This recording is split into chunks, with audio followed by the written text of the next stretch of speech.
মৰমৰ ছাত্ৰ ছাত্ৰীসকল, আজি তোমালোকৰ 2.5 অনুশীলনী শিকাম।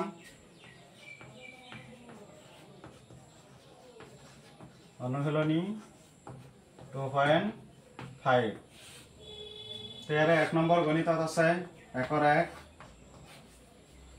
1 নম্বৰত কৈছে তলৰ পূৰণফল কেইটা নিৰ্ণয় কৰিবলৈ উপযুক্ত অভেদ ব্যৱহাৰ কৰা। 1 নম্বৰত কৈছে x plus 4 whole into x plus 10 এইটো উপযুক্ত অভেদ ব্যৱহাৰ কৰি সমাধান কৰিব দিছে। এইটো কোনটো অভেদ ব্যৱহাৰ কৰিবা? তোমালোকে পাইছা যে x plus a whole into x plus b সমান সমান কি পাইছিলা? x square plus a plus b whole into x plus ab এই ফর্মুলাটো ইয়াতে কি করা হ'ব? ব্যবহার করা হ'ব। x plus 4 আছে আৰু x plus 10 আছে। এই 4ক a ধৰিবা আৰু 10ক b ধৰিবা। ধৰি পেলাই এইটো সূত্ৰ কি কৰা? ব্যবহাৰ কৰা। চোৱাচোন কি হ'ব? সূত্ৰ মতে কি আছে? x square plus ব্ৰেকেটত কি আছে? a plus b মানে 4 plus 10 হ'ব। whole into কি আছে? x plus a b আছে, গতিকে 4 into 10 তাৰপিছত কি কৰা? x square plus 4 plus 10 equal কি হ'ব? 14 x plus 4 into 10 equal কি হ'ব? 40 গতিকে x square plus 14x plus 40 এইখিনি হ'ব ইয়াৰ এনসাৰ। 2 নম্বৰ গণিতত আছে x plus 8 whole into x minus 10 এটো একেই সূত্ৰ ব্যৱহাৰ হ'ব। তো প্ৰথমতে x square plus তাৰপিছত কি আছে? ব্ৰেকেটত আছে a plus b। a plus b মানে 8 আৰু মাইনাস ইয়াতে কি হ'ব? 10 whole into x plus কি আছে? ab আছে। a মানে হৈছে 8 b মানে হৈছে মাইনাস 10 10ত মাইনাস হোৱাৰ কাৰণে আমি ব্ৰেকেট ক্লোজ কৰিম। সমান x স্কয়াৰ 8ৰ পৰা 10 বিয়োগ কৰিলে কিমান হ'ব? -2 আৰু x ইতাল কি হ'ব? -2x প্লাস আৰু মাইনাসত কি হ'ব? মাইনাস হ'ব। 8 10 গুণ 80 এইটোৱে আনসাৰ। গতিকে x স্কয়াৰ -2x -80 এইখিনি হ'ব ইয়াৰ আনসাৰ। তাৰপিছত 3 নম্বৰ কোৱেশ্চনত আছে কোৱেশ্চন নম্বৰ 3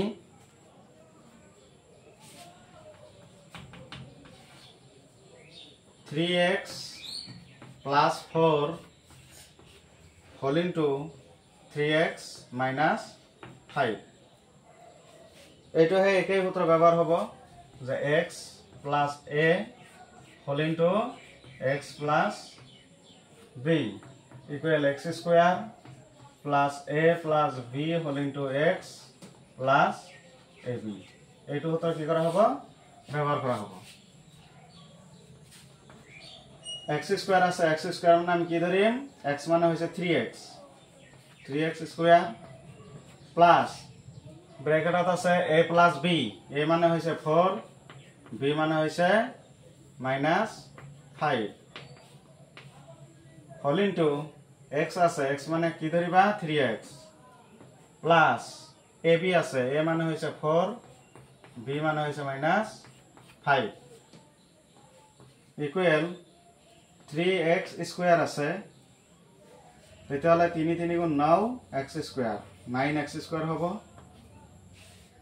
তাৰপিছত 4 - 5 তেতিয়াহ'লে কি হ'ব? -1 -1 3ৰে পূৰণ কৰিলে -3x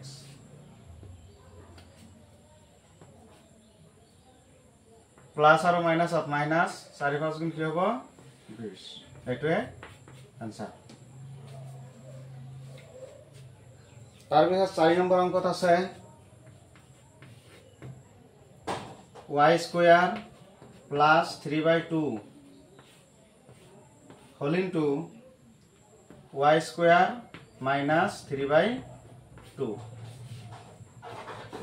এইটো বেলেগ সূত্ৰত হ'ব এইটো কোন সূত্ৰত হ'ব ক'ব পাৰিবানে y square plus 3/2 y square minus 3/2 এইটো হ'ব এই সূত্ৰ a plus b whole into a minus b equal কি পাইছিলা a square minus b square এইটো সূত্ৰ ব্যৱহাৰ কৰা হ'ব তো চোৱাচোন a মানে কি আছে y square আৰু b মানে 3/2 গতিকে এইটো যদি a ধৰা আৰু 3/2 যদি b ধৰা চোৱাচোন মিলে নেকি এইটোৰ লগত a plus b whole into a minus b তেতিয়াহ'লে আমি কি লিখিব পাৰো a square minus b square সমান সমান a square মানে y square square minus b square মানে 3/2 square সমান সমান y square square তেতিয়াহ'লে কি হ'ব y power 4 2 2 4 হ'ব minus 3/2 square এতিয়া এই square টো 3 ৰ ওপৰতো আছে 2 ৰ ওপৰতো আছে কাৰণ ইয়াতে ব্ৰেকেট ক্লোজ আছে 3 স্কয়াৰ কৰিলে কিমান হ'ব 9 আৰু 2 স্কয়াৰ কৰিলে 4 এটোৱে आंसर তাৰ পিছত হল 5 নম্বৰ গণিত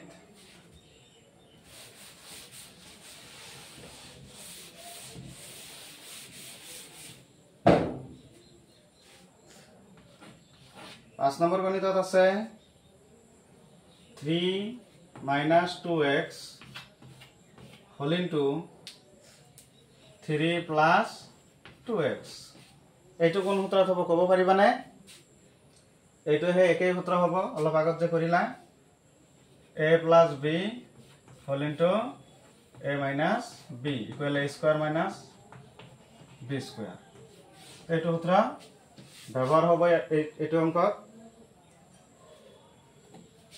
তেতিয়ালে এইটো যদি a ধৰা এইটো যদি b ধৰা 3 মানে a আৰু twice x মানে যদি b ধৰা তেতিয়ালে a minus b whole into a plus b equal কি লিখিব পাৰো a square minus b square তেতিয়ালে a square মানে কি লিখিবা 3 square লিখিবা minus b square মানে কি লিখিবা 2x square 3 square কৰিলে কিমান হ'ব 9 minus 2x square কৰিলে 4x square এইটো आंसर তো এক নম্বৰ কেটা শেষ হল তাৰ পিছত দুই নম্বৰলৈ আহা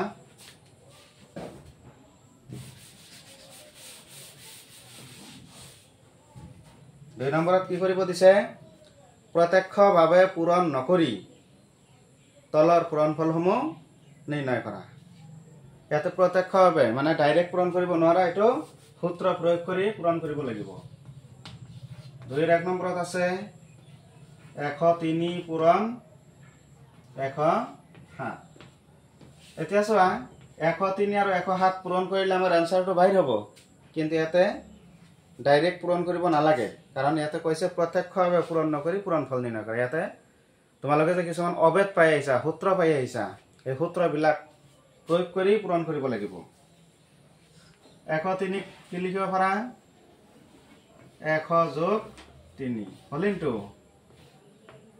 107 কি লিখিব পাৰা 100 যোগ 7 ইকুৱেল এটো কোনটো সূত্ৰ ব্যৱহাৰ কৰিবা এই সূত্ৰ x plus a whole into x plus b equal x square plus a plus b whole into x plus ab এইটো সূত্ৰ ব্যৱহাৰ হ'ব এতে x মানে হৈছে 100 100 নহয় a মানে হৈছে 3 আৰু b মানে হৈছে 7 তেতিয়ালে এইটো সূত্ৰ ব্যৱহাৰ কৰাচোন কি হয় 100 স্কয়াৰ প্লাস সূত্ৰ মতে আছে ব্ৰেকেটত a plus b গতিকে 3 plus 7 whole into x মানে 100 প্লাস কি আছে ab ab মানে হৈছে 3 into 7 তাৰ পিছত কি কৰিবা 100 স্কয়াৰ কৰিলে কি হ'ব 10000 হ'ব হয়নে প্লাস 3 আৰু 7 যোগ কৰিলে 10 10 1 ৰে পূৰণ কৰিলে কি হ'ব 1000 যোগ 3 7 গুণ 21 এতিয়া গোটেইখিনি কি কৰা যোগ কৰা যোগ কৰিলে কি হ'ব চোৱাচোন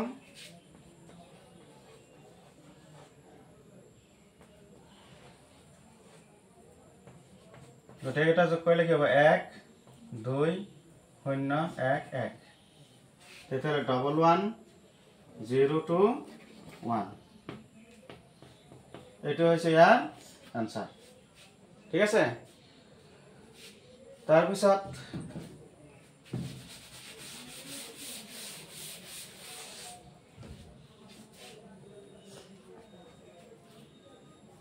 দুই নম্বৰ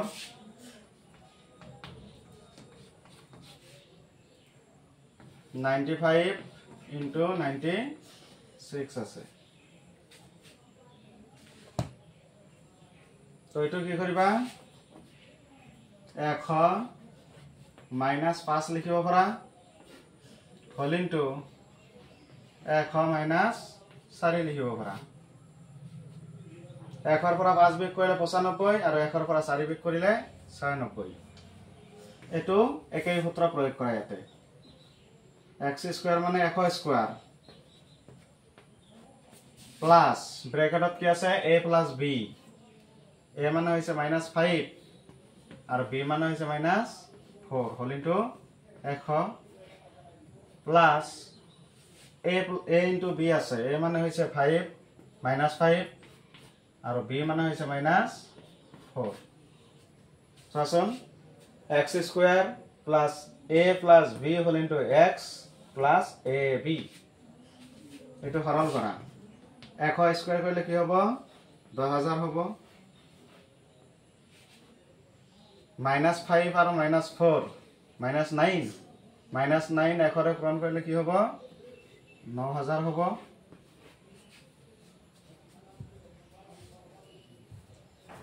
সরি 900 হবে এটো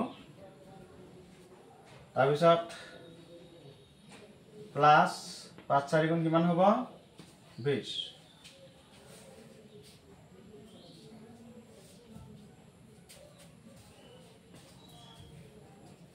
তাৰপিছত চোৱা ইয়াতে 10000 আছে প্লাস 20 আছে প্লাস এই দুটা যোগ হ'ব আৰু তাৰ পৰা কি কৰিব লাগিব 900 বিয়োগ কৰিব লাগিব তেতিয়ালে 10000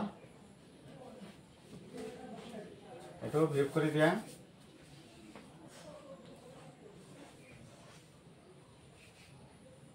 10000 ৰ পৰা 900 বিয়োগ কৰিলে কি হ'ব 0 0 1 1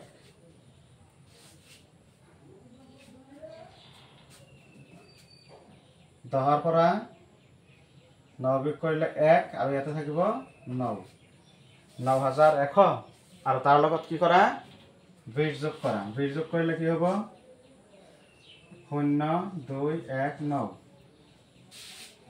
9 1 2 0 এইটো হবে आंसर বুঝি পাইছা নে তাৰ পিছত আছে 2 এৰ 3 নম্বৰ অংক এটা আছে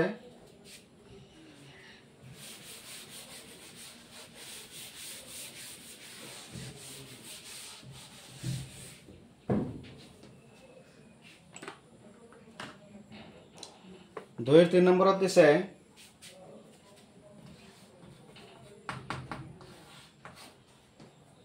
এশ 4 পূরণ 96 এইটো দিয়া আছে তো এইটো চাচোন 104 আমি কি লিখিব পাৰো 100 যোগ 4 হল ইনটু 96 আমি কি লিখিব পাৰো 100 বিয়োগ 4 এইটো কোন সূত্ৰত হ'ব ক'ব পাৰিবা নে এইটো হ'ব a plus b whole into a minus b equal কি আছিল a square minus b square এইটো সূত্র ব্যবহার করা হ'ব তেতিয়ালে a মানে যদি 100 হয় b মানে যদি 4 হয় তেতিয়ালে কি হ'ব a square minus b square পরিবর্তে 100 square minus 4 square 100 square করলে কিমান হ'ব 10000 হ'ব বিয়োগ 4 স্কয়ার কৰিলে কিমান হ'ব 16 তাৰ পিছত এটো মাইনাস কৰা 10000 ৰ পৰা 16 মাইনাস কৰিলে কিমান হ'ব 10 ৰ পৰা 6 বিয়োগ কৰিলে 4 তাৰ পিছত থাকিব 9 9 ৰ পৰা 1 বিয়োগ কৰিলে 8 এটা থাকিব 9 9 9 9 8 4 এটো হ'ব ইয়াৰ आंसर ঠিক আছে তাৰ পিছত বাকি 3 নম্বৰৰ পৰা যিখিনি আছে এইখিনি পিছত শিকাম তোমালোকক